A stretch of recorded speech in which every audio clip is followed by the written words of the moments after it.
ഇന്നത്തെ വീഡിയോയിലേക്ക് ഏവർക്കും സ്വാഗതം. രണ്ട് മഴ പെയ്തു കഴിഞ്ഞാൽ പറമ്പിൽ പുല്ല് ശരിക്കും അങ്ങ് വളർന്നു കയറും കേട്ടോ. അതെല്ലാം പറിച്ച് വൃത്തിയാക്കുക എന്നുള്ളത് നല്ലൊരു പണിയാണ്.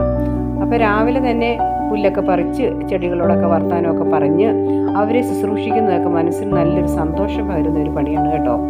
അങ്ങനെ ഞാനിന്ന് രാവിലെ നമ്മുടെ ചേനയുടെ സമീപത്തുള്ള പുല്ലൊക്കെ പറിച്ച് അവരോടൊക്കെ വർത്താനം പറഞ്ഞിരിക്കുകയാണേ. നമ്മുടെ ചേന നട്ടതിൽ ഒന്നാം സമ്മാനം ഇവനാണ്. ഇവൻ ആദ്യം തന്നെ നല്ലതുപോലെ വളർന്നു കയറിയിട്ടുണ്ട്. രണ്ടാം സമ്മാനം നമുക്ക് ഇവന് കൊടുക്കാം കേട്ടോ. ഇത് രണ്ടാമതായിട്ട് വളർന്നു വലുതായിട്ട് വന്നത് ഇവനാണ്. മൂന്നാം സമ്മാനം നമുക്ക് ഇവന് കൊടുക്കുക കേട്ടോ. ഇവന്റെ ഇങ്ങനെ വളർന്ന് കയറി ഇങ്ങോട്ട് വരുന്നതേ ഉള്ളേ. ഇവർക്കെല്ലാം നമുക്ക് പ്രോത്സാഹന സമ്മാനം കൊടുക്കാം കേട്ടോ. പ്രോത്സാഹന സമ്മാനം. കാരണം ഞങ്ങളും പുറകെ ഉണ്ട് എന്ന് പറഞ്ഞാൽ നല്ലതുപോലെ വളർന്ന് കയറുന്നുണ്ടേ. ഇന്നത്തെ വീഡിയോ ഇഷ്ടപ്പെട്ടാൽ ലൈക്ക് ചെയ്ത് സബ്സ്ക്രൈബ് ചെയ്യാൻ മറക്കരുതേ.